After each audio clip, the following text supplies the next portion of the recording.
요즘 어떻게 지내고 계세요? 잘 지내시나요? 이제 이런저런 일 있으셔도 잘 지내시나요? 하면 그냥 네 하시지요. 그쵸? 별로 할 말이 없으니까, 맞죠? 그리고 뭐 이렇게 그냥 지나가듯이 묻는 말에는 그냥 네 하는 거잖아요. 네. 그러다 보니까 그냥 잘 지내요. 네, 이렇게 하는 것 같아요. 저도 그렇게 하는 것 같습니다.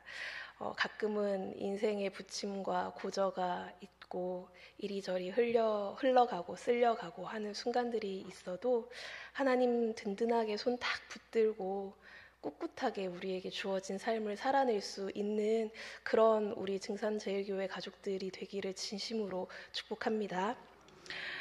신명기는 이제 오늘 특히 함께 보았던 이 본문은 가나안 입성을 앞둔 모세가 모압 평지에서 이스라엘 백성들을 불러 모아서 자신의 인생의 마지막 설교이자 유언 같은 선포에, 거창하죠.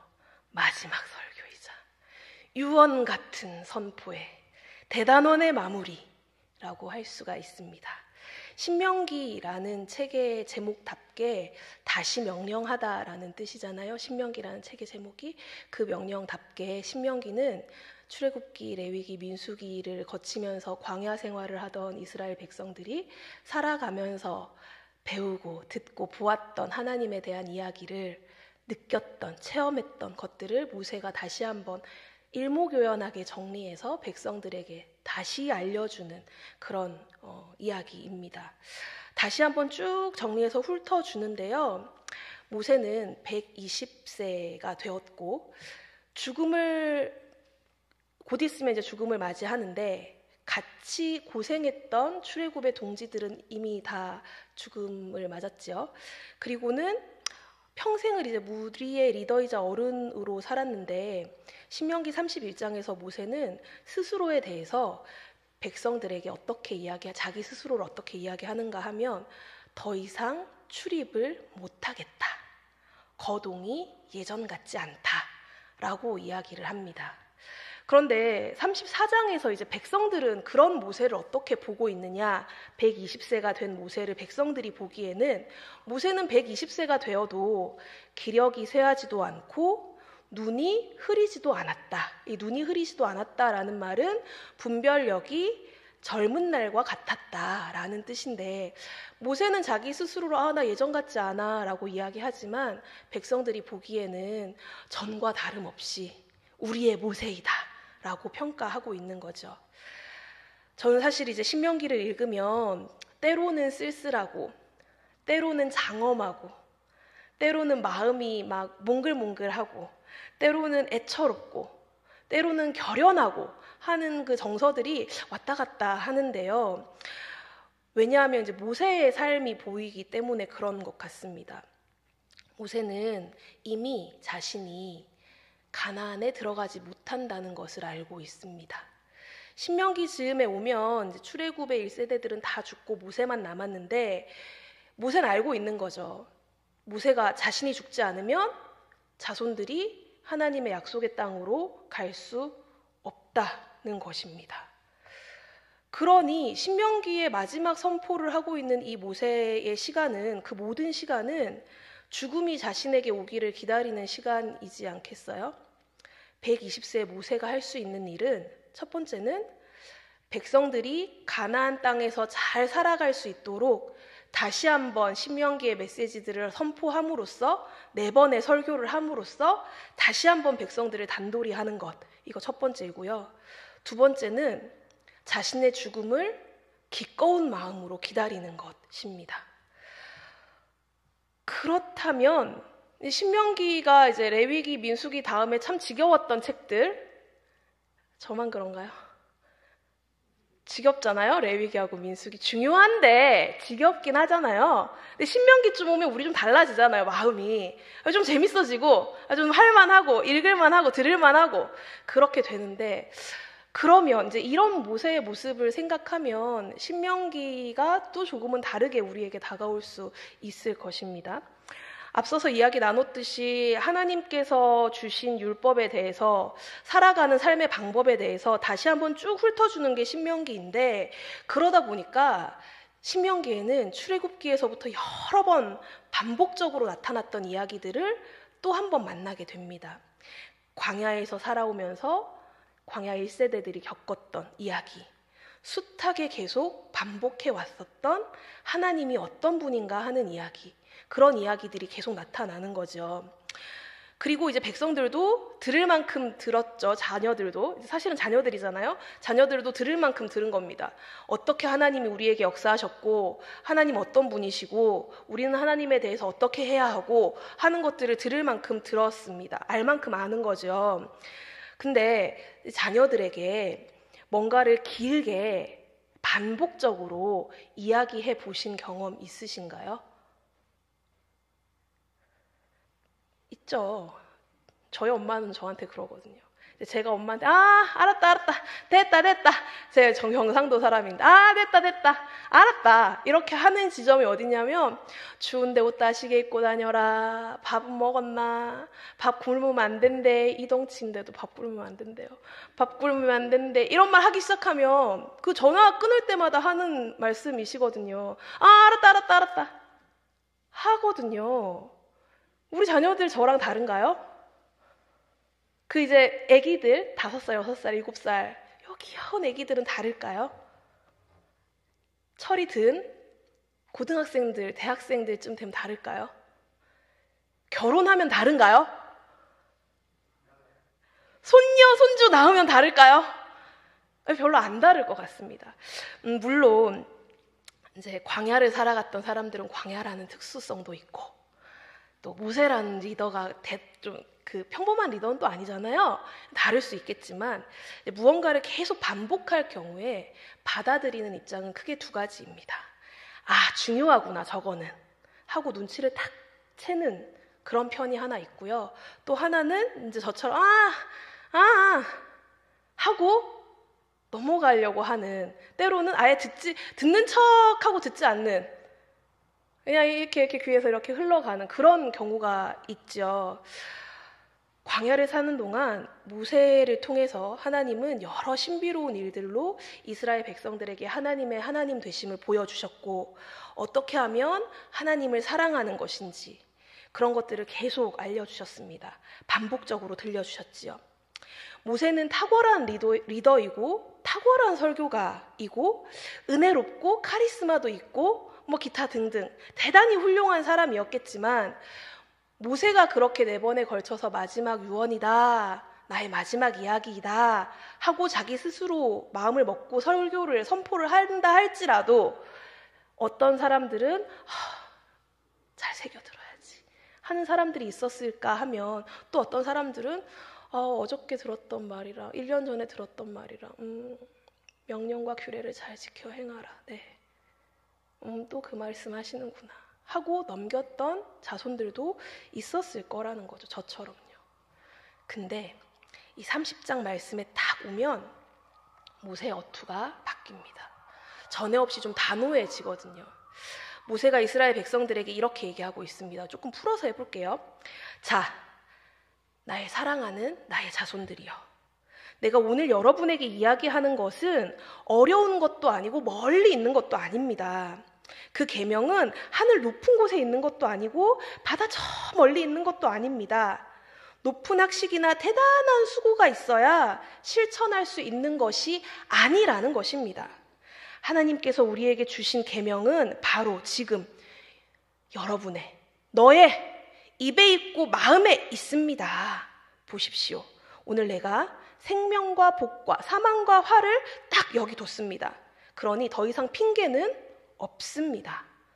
제가 존대로 지금 하고 있지만 사실 존댓말 했겠어요? 없다 막 이렇게 하지 않았겠어요? 입술로 고백하고 마음으로 결정하면 됩니다. 하나님을 사랑하고 그 말씀을 따라 사세요. 그러면 생존하고 번성하고 이제 갈 곳에서 복을 받을 것입니다. 그게 생명이고 복입니다.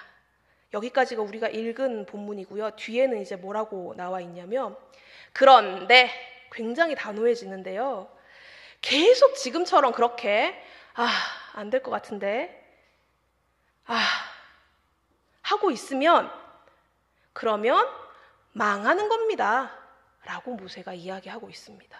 그 전에 굉장히 차분한 어투로 말하다가 이 장면이 오면 니네 살래 죽을래 생명과 복과 사망과 하를 내가 너희 앞에 딱 뒀어 이제 선택해 안 그러면 망한다니까 라고 굉장히 단호하게 이야기하고 있는 거죠. 이스라엘 백성들은 광야의 시간을 거쳐 오면서 제법 곧잘 해내는 그런 군대가 되었습니다. 이런저런 시험과 연단을 거치면서 마음도 강해졌습니다.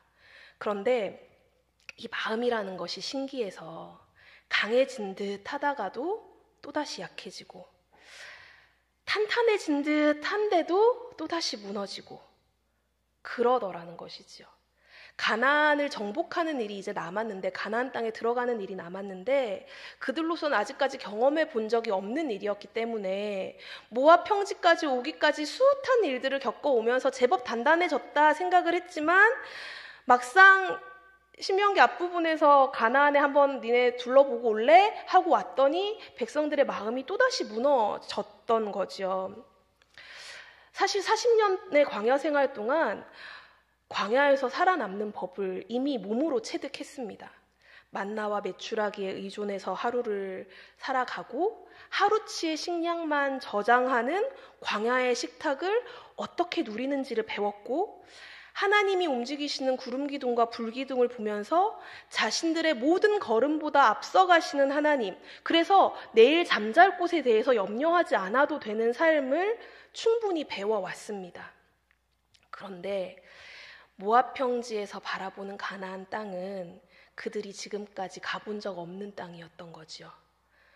새로운 땅에 들어가더라도 지금까지 해오던 대로 하면 되겠지 싶은 마음이 생기다가도 지금까지 해오던 대로 하다가 안 되면 어떡하지? 하는 두려움도 함께 생긴 것입니다. 그러다 보니까 조금은 겁을 먹고 조금은 긴장하고 또 예전에 우리 부모님들이 그랬었다고 했었는데 모세에게 우리를 왜 여기서 데리고 와서 애굽에서 데리고 나와서 그냥 고깃국이나 먹게 해주지 하던 그 얘기 들었었는데 우리도 가나안을 정복해서 들어가기보다 그냥 여기서 이렇게 사는 게 더 나은 게 아닌가 하는 생각이 그들 마음속에 들었을 수도 있다는 것이지요.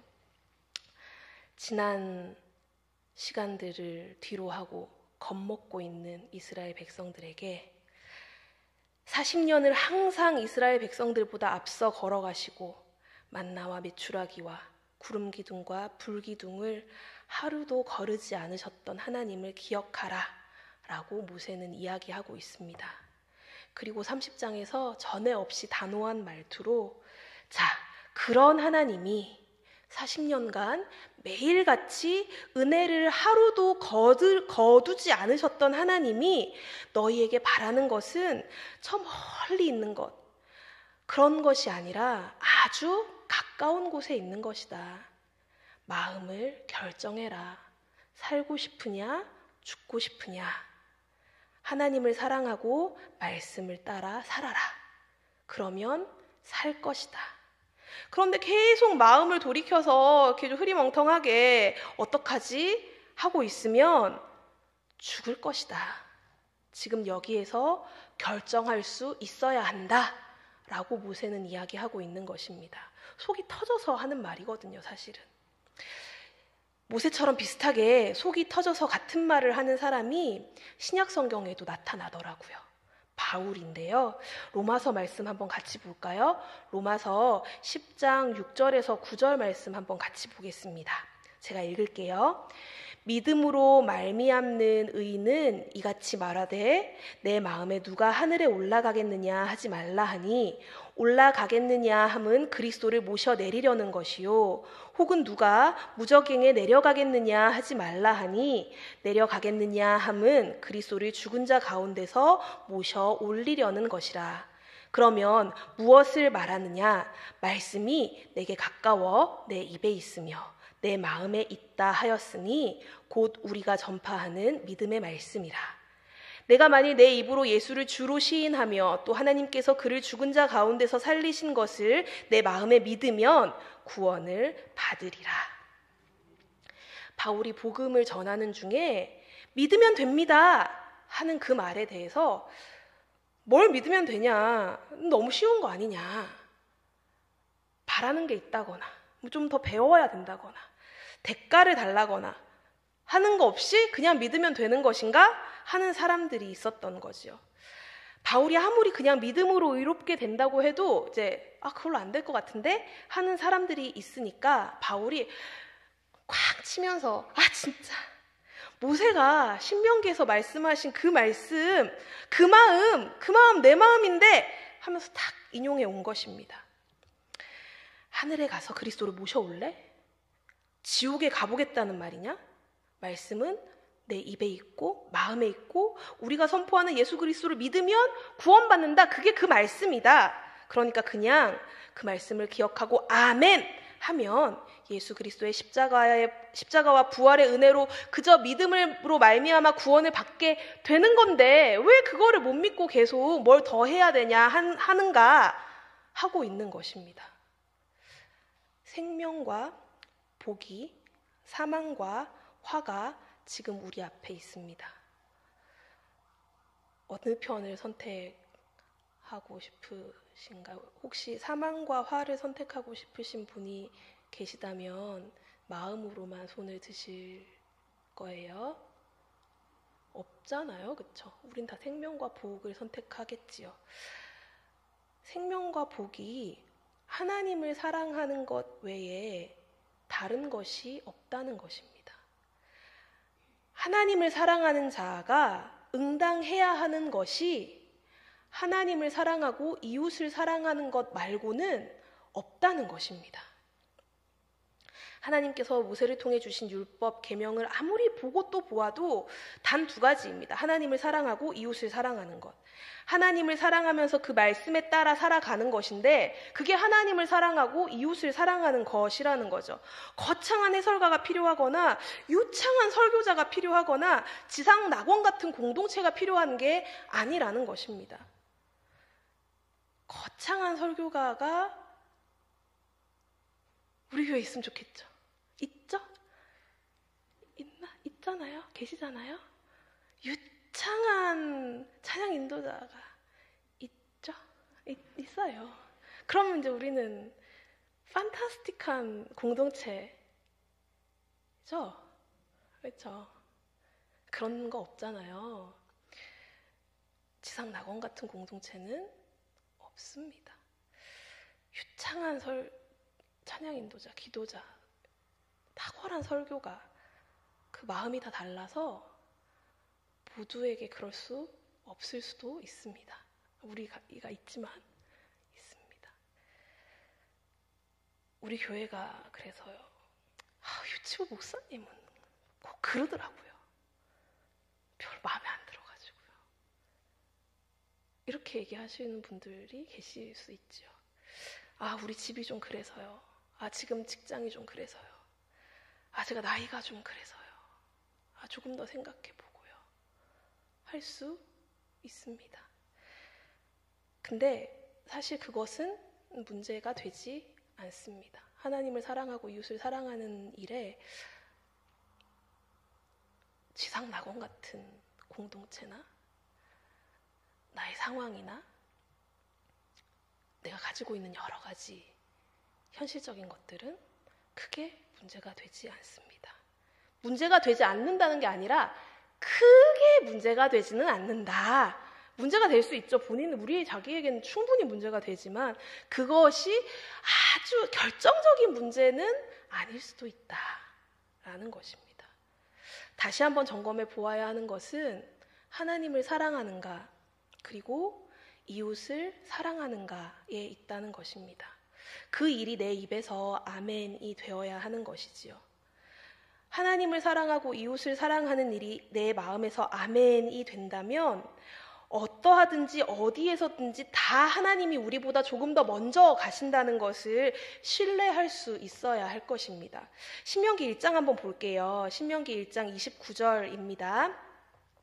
내가 너희에게 말하기를 그들을 무서워하지 말라.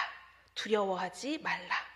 너희보다 먼저 가시는 너희의 하나님 여호와께서 애굽에서 너희를 위하여 너희 목전에서 모든 일을 행하신 것 같이 이제도 너희를 위하여 싸우실 것이며 33절 갈게요. 그는 너희보다 먼저 그 길을 가시며 장막 칠 곳을 찾으시고 밤에는 불로 낮에는 구름으로 너희가 갈 길을 지시하신 자이시니라. 하나님 우리보다 먼저 가신 분이시거든요. 이스라엘 백성들을 애굽에서 불러내시고 이후에는 백성들을 모세에게 맡긴 채 가나안 땅에서 자 이제 와봐 하고 백성들을 기다리신 하나님이 아니라 백성들을 그 길에서 데리고 함께 가시고 조금 더 앞서 가시고 사막에서 어디에 유숙해야 될지 모르는 그들을 위해서 장막 칠 곳을 살펴주시려고 낮에는 구름 기둥으로 밤에는 불 기둥으로 그들을 보호하고 인내하셨던 하나님이시거든요. 그러면 우리가 하는 신앙생활은, 우리가 걸어가는 신앙의 길은 그 길이 그저 편하지만은 않을지라도 하나님께서 우리를 보호하시고 우리를 살펴주시기 위해서 우리보다 앞서 가시고 우리의 모든 길 속에 동행하시는 분이신 것입니다. 임마누엘이라고 하잖아요. 우리와 함께 하시는 하나님이신 것입니다. 안전한 길은 아닐지라도 40년 광야 생활같이 좀 멀고 험난한 길일지라도 나보다 조금 먼저 가시는 하나님이 내 길을 거쳐 가셨고 그 다음 지점 어딘가에서 나를 기다리고 계시기 때문에 지금 여기에서 우리가 해야 할 일은 다시 하나님 편을 선택하는 것입니다. 그러면 지난 우리의 삶에서 하나님이 10번 은혜를 베풀어 주셨다면 이제 우리 앞으로의 삶에서 11번째 은혜도 12번째 은혜도 베풀어 주실 하나님이시라는 것이지요. 때로는 하나님이 인생 가운데에서 안 보이는 것 같고 두렵고 그런 사람들에게 주시는 말씀, 약속의 말씀이 바로 오늘의 말씀입니다. 우리는 지금 여기에서 우리가 걷는 걸음에서 여호와 하나님을 사랑하고 그 모든 길로 행하고 규례와 법도를 지키는 것, 그것이 하나님을 사랑하고 이웃을 사랑하는 것이라는 사실, 하나님을 사랑하고 이웃을 사랑하기 위해 할 수 있는 결정들을 내 삶에서 해내는 것, 그게 바로 지금 이 시간 우리가 해야 하는 신앙의 결정인 것입니다. 사단은 오는 사자같이 두루 삼킬 자를 찾는데요. 매일매일 찾는데요. 아담과 하와에게 생명나무의 열매를 먹지 말라고 하신 하나님의 말씀에 대해서 좀 맛있어 보이는데 먹어볼까? 하며 고민하는 그때, 그런 고민이 아니라 하나님이 아니라고 했으니 거절하는 용기, 그게 바로 믿음이라는 것입니다. 그러면 우리는 오늘 또 하루 살아갈 수 있는 것이지요. 믿음은 그것입니다. 끊임없이 하나님 편을 선택하는 것입니다. 그냥 여기에서 예수 그리스도를 구주로 시인하고 믿음으로 하나님 사랑하는 편을 선택할게요. 생명을 사랑하는 편을 선택할게요. 하는 게 바로 믿음이라는 것입니다. 일주일 뒤에 1년 뒤에, 10년 뒤에 어떻게 하지? 하는 것이 아니라 지금 여기에서 믿음의 선한 결정을 하는 것이 바로 하나님의 편에 서는 것입니다. 저는 그렇더라고요. 지금 하지 않으면 잊어버리는 것들이 있더라고요. 선생님께 잘 지내세요? 연락하는 것. 부서 선생님들께, 아니면 아프신 분께 어떠세요? 라고 연락하는 것. 그거 어떠신가? 라고 딱 떠오르는 그 순간 사랑하는 마음으로, 이웃을 사랑하는 마음으로 어떠세요? 괜찮아지셨어요? 라고 연락하지 않으면 잊어버리더라고요. 되게 나쁜 사람이 되더라고요. 물론 나쁘다고 저를 말하시는 것이 아니라 그 순간 하나님을 사랑하고 이웃을 사랑하는 선한 결정을 해내는 것은 하나님을 사랑하고 이웃을 사랑하는 행동들이 우리 삶에서, 우리 마음에서 일어났을 때 그 즉시 해야 하는 것입니다. 그렇지 않으면 잊어버리게 되더라고요. 시리아 튀르키예 선교 헌금 내라고 했어, 내야지 라고 했을 때 그 자리에서 하지 않으면 주중엔 잊어버리더라고요. 아, 연탄봉사 가야지 하고 그 자리에서 이름 쓰지 않으면 잊어버리더라고요. 성경 통독반 들어가야지, 이번엔 꼭 해야지 하고 이름 먼저 써놓지 않으면 잊어버리더라고요. 그렇게 저는 약한 사람이더라고요. 믿음의 선한 결정은 하나님을 사랑하고 이웃을 사랑하는 것이 기본이 된다면 바로 이 자리에서 지금 결정해야 하는 것입니다. 믿음의 결정이 매 순간 우리가 있는 지금 여기에서 일어나기를 바랍니다. 그러면 하나님이 우리보다 앞서가시고 하나님이 우리와 함께 가시고 그러면 우리의 내일에 대해서 우리가 조금 내려놓아도 될 것 같습니다. 그거 저도 잘 안 되는 거라서 굉장히 연습하고 있지만 내일을 염려하지 않는 것, 아무것도 두려워하지 않는 것 너무나도 연습하고 있지만 잘 안 되더라고요. 그래서 같이 연습해보면 어떨까 합니다. 아무것도 염려하지 않고 하나님 믿고 가는 것, 하나님이 나의 앞길을 함께 가주셨다는 것을 조금 더 신뢰해 보는 것, 그러기 위해서 내가 할 수 있는 일은 오늘 내가 해야 하는 믿음의 결정들을 꿋꿋이 해내는 것, 같이 한번 해보면 어떨까요? 그렇게 같이 해보는 사순절 기간들이 되었으면 좋겠습니다. 그 결정들 하라고 제가 홍보하는 사람은 아니지만 이런 거 주셨더라고요. 소스가 좋잖아요. 믿음의 선한 결정이 우리 안에 있을 때 우리는 아무것도 두려워하지 않고 하나님의 나라를 세워갈 수 있을 것 같아요.